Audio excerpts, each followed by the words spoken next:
Right, my friend Kevin's come over today to hopefully put a little bit more distance on his casting. It certainly helped me big time 2 or 3 years ago when we was over in France. So if you run through your casting techniques. Yeah, it'd be good. It'd be nice to see him put some yardage on. Okay, to cast. Right, Kevin, what we want you to do first is actually do your style of casting as you would normally cast or fish. And then what you do then is we'll run you through my style, get you converted, and hopefully put you a good few yardage on. Okay. Then what we do is I'll explain why I've got yellow line on in a minute as well. And then we'll give you a little bit of a few blasts off with the free spirit rods. Okay. So you can compare them to the rods that you're actually currently using. Fine. And then you can see why I use them. Yeah, forward to it. Okay.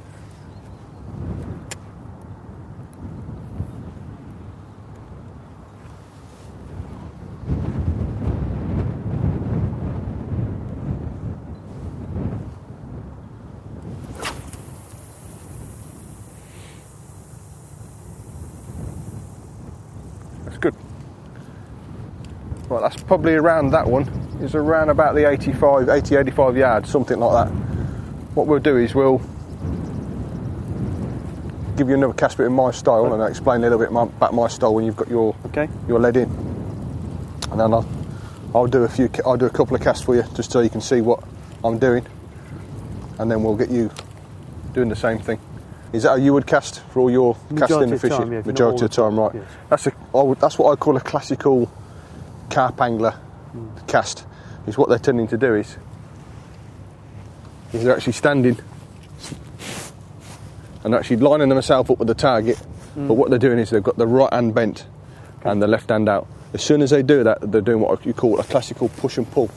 So when the lead is actually at the back and dangling at the back of the rod, is when you push and pull, you're going from there directly straight through to the direction that you want to be going in. That's okay for accuracy and so forth, but mine is accurate as well. But what you want to try and do is make that lead travel in a bigger arc. Right. The way probably I explain it to people, if you was in an ice ring, it's the easiest way to do it. I'm in the middle, you've got 30 people in a line, I'm in the middle, I'm doing this. Okay. The person on the outside is going, this is fast, but I'm hardly moving. So the longer you can make that lead travel, the faster it's going to be going. So all I'm doing here is I'm keeping my right arm as straight as I can get it. And the reason why it's straight is as I come forward and pull down the left hand, all I'm doing is using that as a pivot point. That's all it's doing. I'm pulling through my shoulder, so I'm from here. I'll show you a few casts in a minute. So I'm from here, as I'm pulling through my shoulder, it's the left hand hard into the chest. And as long as you bring that straight into the chest, it will still give you accurate.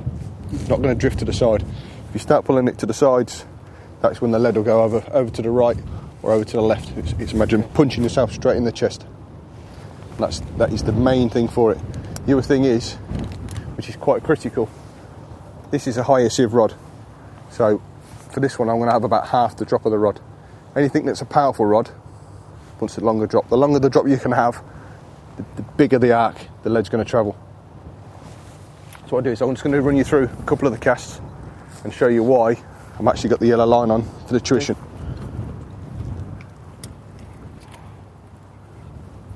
As you can see, I've got the leader nut to the back of the spool. That's going to help any problems with frap ups. And what I'm doing is I'm going to be using more of my left leg as well. I've got my right arm as straight as I can get him. I'm looking up at 45 degrees. I'm looking up at there. If you imagine a rocket going at 45 degrees that way, in theory, it will come down at 45 degrees. Okay. If you send it up high, it's going to come down, in theory, the same direction.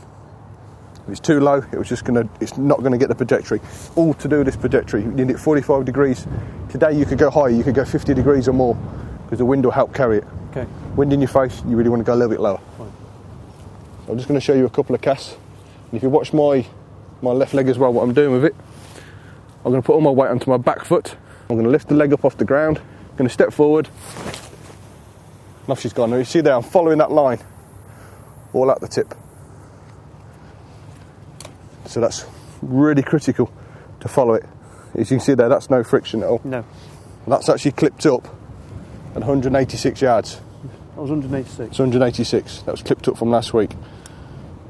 So if I unclip that, this isn't a powerful rod. And I've said I've not really leathered into that one. So, That's it. So have that right arm as straight as you can get him. If you just rotate your shoulders back, that's it, rotate him back. This will make you nice and nimble. If you just put a bit of weight onto your back leg, slightly bent, you just slightly bend your back leg. That's it, always keep that right. And look, as you're going to do that, looking straight through, what you're going to be doing is keep this one as straight as you can get him. And as you come forward, so you're going to lift your foot, as you place your foot down, left hand hard into the chest, you're going to pull it hard as you can into the chest, but always looking at 45 degrees. Okay. With your front foot, you want to be placing that foot around about there. So right arm dead straight, lock your right arm out as far as you can get it, that's it. Just rotate them shoulders back, that's it. So look up, you've been looking straight through up here. When my finger is there, that's where you need to be looking. That's your release point. That's it, off you go. Big step, power him home. That's it, you just let go very slightly early with that line. Okay, lost my balance as well. That's it. That's even straight away, that's gone a little bit further straight away, even with just that bit of a slip. Lost my balance also. What we'll do is we'll probably step you back just a little bit. Yep. As we're just on about while you're reeling it in, I'll explain about, obviously, foot placement. If you're right-handed, it'd be your left foot forward, which is what you're doing. If you're left-handed, it'd be your right foot forward. Okay.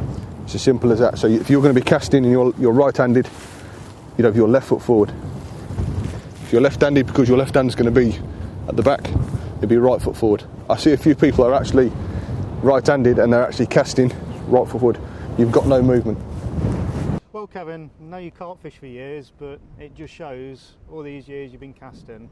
Just a couple of hours out here today, and the amount of distance we put on, it just shows nobody's too old or been fishing too long to learn. It's made a massive difference to me with everything that Mark showed me, simply because I found now that my technique was totally wrong before. Yeah, it was a right eye-opener for myself when Mark ran through things with me. I could always felt I could hold my head high casting, but different league when Mark came along. Well, for me to put 30, 40, 50 yards on a cast from start to finish is phenomenal in what has not been many hours at all. No, that's right. Has Mark told you how much he's charging today? No. Well, thank you, Mark. I appreciate that. Thank you very much. Brilliant.